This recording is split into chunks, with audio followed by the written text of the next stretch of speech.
Y'all, welcome back to the second break session of the day. Thank y'all for hanging out. All right, so let's get into it. I came across this thing which I thought was pretty cool and interesting on Twitter. I think it came from, I think it might have been like the Chrome browser, like a Twitter account, maybe. I don't remember where, but it involves a lot of things across the web. So I'm actually adding a link to the recorded video, so you'll be able to check that out. But let me share my screen so we can talk about this really quickly. I don't believe there's any audio, but I will add it just in case. So it's just a blog post from web.dev, which is a resource I go to a lot. And why is that flickering? Weird. Okay, let's try that again. Okay. There we go. That looks a lot better. All right, so this is web.dev/interop-2022. And you scroll down, and it's funny, they have like this brick wall, and we'll see why. It's kind of funny. All right, so what Interop 2022 is: browsers working together to improve the web for developers, which is cool. So that pretty much gives everything. So that brick wall is like a roadblock kind of thing. Because the thing, if you ever developed for the web, you know that you have to worry about what certain browsers can and can't like use. You know, like how compatible is the thing that you're writing? How will it look on one browser as opposed to another browser? Will another browser run the thing? Kind of stuff. So there's always, so it's almost like you have to go with like the least featured browser, because you wanted to try and be able to have your application or site like available and have the same features across the board. So sometimes like certain browsers don't support things, and you're like, oh, well, I can't do this thing I want to do, so I have to, because this browser doesn't support it. So what's this on this page thing? Is that like a summary or something? Oh, okay. So yeah, they have like a little summary of stuff here. That's pretty cool. All right. So for the first time ever, all major browser vendors and other stakeholders have come together to solve the top browser compatibility issues identified by web developers. Because like I was saying before, there's so many different things you have to take in consideration when building your application. Like, this one browser doesn't support this thing, so I have to like leave it out or something, or wait for them to support it. And who knows when that'll happen. So it goes on to say, Interop 2022 will improve the experience of developing for the web in 15 key areas. In this article, find out how we got here, what the project focuses on, how success will be measured, and how you can track progress. So that's cool. And so it all started in 2019. So back in 2019, Mozilla, Google, and others started a major effort to understand developers' pain points in the form of the MDN Developer Needs Assessment Surveys.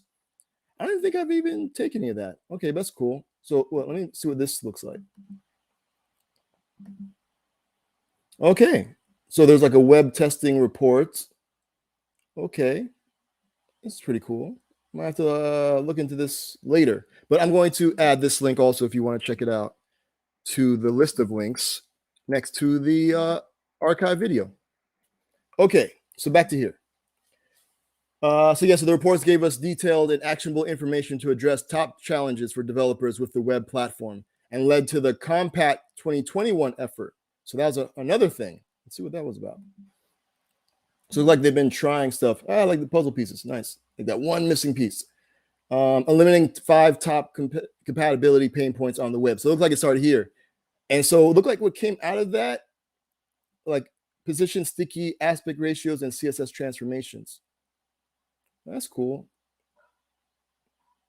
So yeah, so they focused in 2021 on CSS flexbox, grid, position sticky, aspect ratio, CSS transformations. Okay, cool. Let me add this as well to the list of links. All right, back to here. So yeah, so among other things, Compact 2021 led to creating a solid foundation and powerful features such as mentioned CSS grid, 12% usage and steadily growing. So that's cool. I guess 12% of like all websites. And then CSS Flexbox, 77%. Flexbox came out first, so that makes sense. And then including the gap property in Flexbox. So if you kind of want to add like a gap in between your elements. Yeah, cool. And it says we were delighted to reach a score of over 90% across all implementations at the end of 2021. So that means like all the browsers is like 90%. They reached over 90% of it looks like. All right, so what is Interop 2022? It's a benchmark agreed on by representatives of 3 major browser implementations. So it was Google for Chrome, Microsoft for their what is their browser again called? It's called, oh man, it's not Explorer. Well, I'm using Windows now. Let me check this out. Hold on. What is it? Edge. Edge is the browser. Cool. And Edge is based on Chromium, which is also Chrome is based on, so that's cool. Igalia, I don't familiar with that one. But also Mozilla, which does Firefox. So that's cool. So those are the top 3, I guess they're talking about the browsers. And then other folks.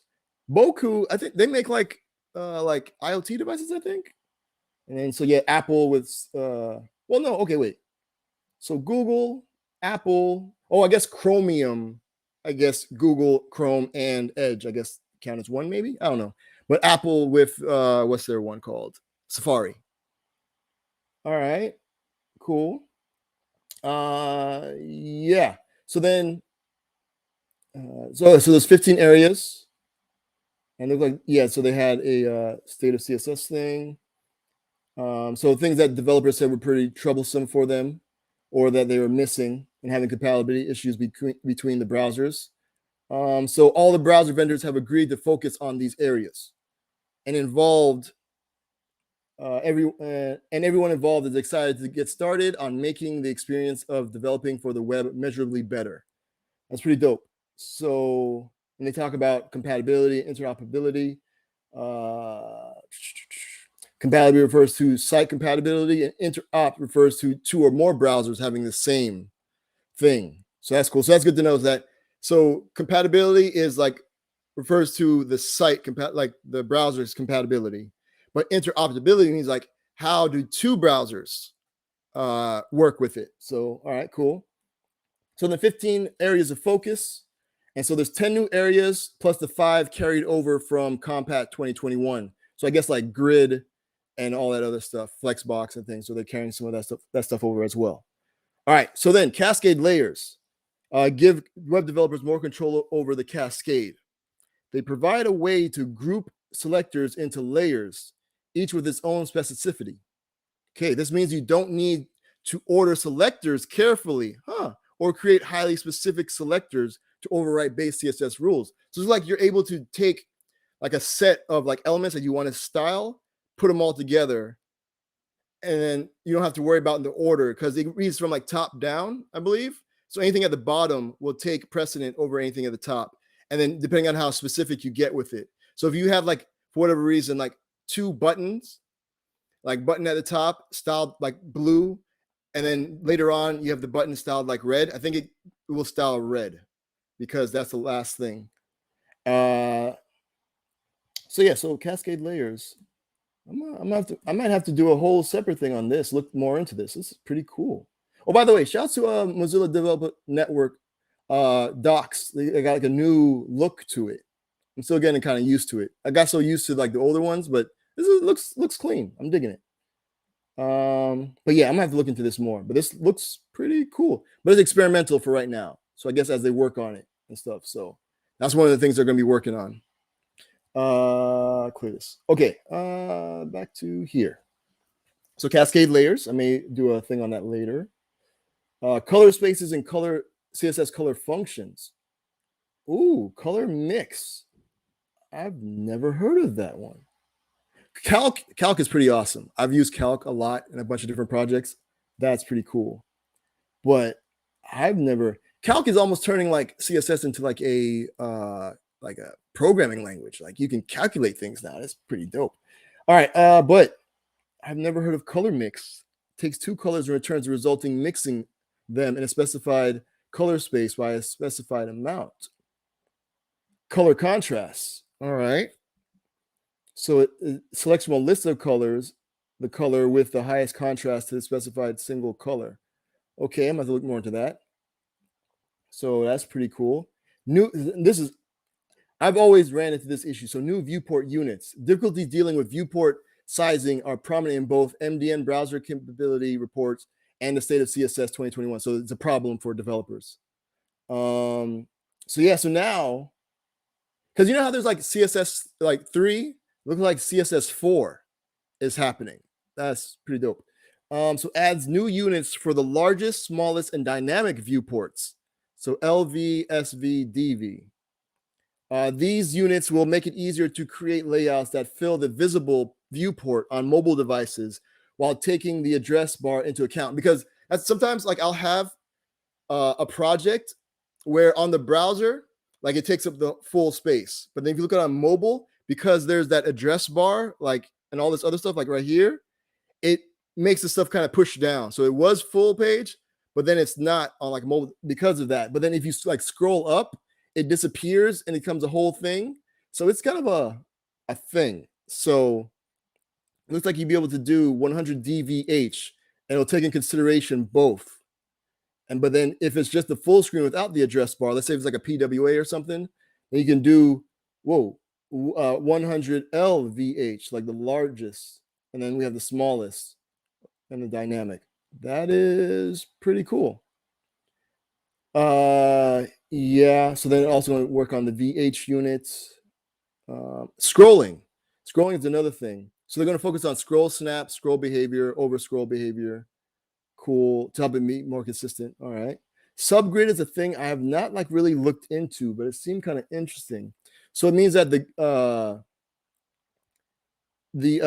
grid within the grid, the subgrid, like it can be like it can inherit the definition from the parent grid. So I guess again I have to like look over this, but this is pretty cool. Almost out of time. So these three card components have a header and a footer aligned with the adjacent card headers and footers. Even though each card has an independent grid. So, so they're aligned? I'm gonna have to read into that more. I'm not sure what that's saying. All right. So also, contain, I think dialogue. That's gonna be cool. So I like to see that. Form controls, different font stuff. And then, like they said from before, like the 5 from before, aspect ratio, flexbox, grid, sticky positioning, and transformations. All right. So in addition to the 15 focus areas, Interop 2022 includes 3 investigation efforts. These are areas that are problematic and need improvement, but where the current state of the specifications or tests aren't yet good enough to be able to score progress using test results. So they're saying that these things are problems, but they don't really know how to like test it, I guess, yet. There's not like tests to really gauge if it's good or not. And so I guess they're working on that. They're looking into it. So content editable, that's pretty cool. Exec command, I think I've used that for, what did I use that for? I think copy and paste, I think I did that. So like editing. So I guess that goes along with editing and content editable stuff there. Pointer and mouse events. Yeah, sometimes it's not across browsers, not the greatest. And viewport measurement, I guess kind of like with the DVH, DVW stuff that we spoke about before. And so yeah, they're going to improve on the test and specification for these areas so they can be included in future iterations of this effort. Nice. So then measuring success and tracking progress. Okay, so yeah, I guess they did group. So Chrome and Edge together, and then Firefox, and then Safari. So there's a web platforms test dashboard. Did not know about that. Cool. And so so browsers are scored on those 15 areas. And cool. And there's also an Interop 2022 dashboard. Okay, so over the course of the year, you can follow along and see how the platform you build for is improving. And hopefully you're building for all of them, you know what I mean? And so this is kind of like what's going on now. That's pretty cool. Okay. So if these are anything that you're like looking into, you can really get that you can get like a progress. All right, so what does this mean for developers? The goal of these multi-layer interoperability efforts in the form of Compact 2021 and Interop 2022 and much more is to fully acknowledge and address the pain points developers have experienced through for many years. And it's not a one browser effort, but rather a strong collaboration between all major browser vendors and friends for improving the web across the board. Cool. And then more stuff. And yeah, that's where we're at. So, what do you think? For me, I think it's cool that, hold on, let me stop my screen share. Like, I think it's cool that the browsers are coming together and solving like things that developers have said, hey, these are problems. So I'm glad it's coming up from like, it's a weird way to say, from like bottom up. You know what I mean? So the people actually using it and developing for it are have like a say in what they want things to be worked on. And it's cool that the browsers are like, all right, we hear you. We're going to put an effort in to work on it. Because if it was kind of like the other way around, where it was just like not based on developer feedback, and it was like the browser's like, well, we know what's good for you. So it was almost like it was like a what do you call those things? Like when like a monopoly kind of thing where they all come together and then they're like, all right, what we're going to do is we're not going to do this because this is difficult. So they're just going to have to deal with that. So if we all agree that we're not going to do that thing, they're just going to have to deal with it, kind of thing. Conglomeration, you know, it's not like a big conglomerate where it's like, yeah, no, we don't want to do that. So we're all going to agree not to do that. And you're just going to get screwed. You have to do what you got to deal with, whatever. You know what I mean? So it's cool. Hopefully it doesn't turn into that. Hopefully it's, you know, always based on like the actual users' feedback, the people who are actually developing for these platforms. So seems cool. I like the stuff they're focusing on. So like I said, I've run into some issues on some of those things. And so looking forward to see what comes out of it. Maybe I'll do an update throughout the year. Maybe we'll look at the actual the dashboard and see like how things are coming along. This one here. Let's take a quick look at that, see what that looks like. But I guess this is like a screenshot of that, but and yeah. So it looks like Firefox Nightly is kind of like leading the way a little bit. So that's experimental. So those are like, you know, the edge, the, you know, thing, but let's see stable. Okay, see, they all have some way to go. So if you want to be on like the what's the new, you can check out the experimental. So I might actually like have like an experimental browser because I think I already have like dev. Yeah, I think I have these. Well, I don't. This doesn't run like on Chromebooks or anything, but I think I might have these. But no, but this is cool. It's looking good. They're making some progress. So since I brought this up, I'll add this to the list of links as well. All right. So, oh, I totally did not share my screen. Neither here nor there. But you'll be able to see it. I put a link to it. So it's just kind of showing all the different things here. All right. So I'm gonna get y'all back to work again. Thanks for hanging out. I will see you 15 minutes after the hour. And so what do you think about this whole Interop 2022? Is there anything on the list that you wanted but did not make the list? You know, let me know. All right. So here we go. I'm gonna send you all off some traveling music. This is A Butta, aka Anthony Cruz. The track is called Thank You. And thank y'all for hanging out. I will see y'all soon, 15 minutes after the hour. And I've got to wow, time is flying by super quick. It's already like 10 something. Wow. All right, cool. I wish you much productivity. Hope everything's going well. Thanks again for hanging out. And yeah, Anthony Cruz, aka A Butta. Thank you. See y'all later. Bye. 15 minutes after that. I want to say thank you for holding on when a brother was down and out. Now I feel so strong, and I want to say thank you for being there when a brother had nowhere to turn to. You were there, and I'm feeling like yeah. And everybody says yeah. We spread it love like yeah. I want to say thank you for holding on when brother was down and out. Now I feel so strong, and I wanna say thank you for being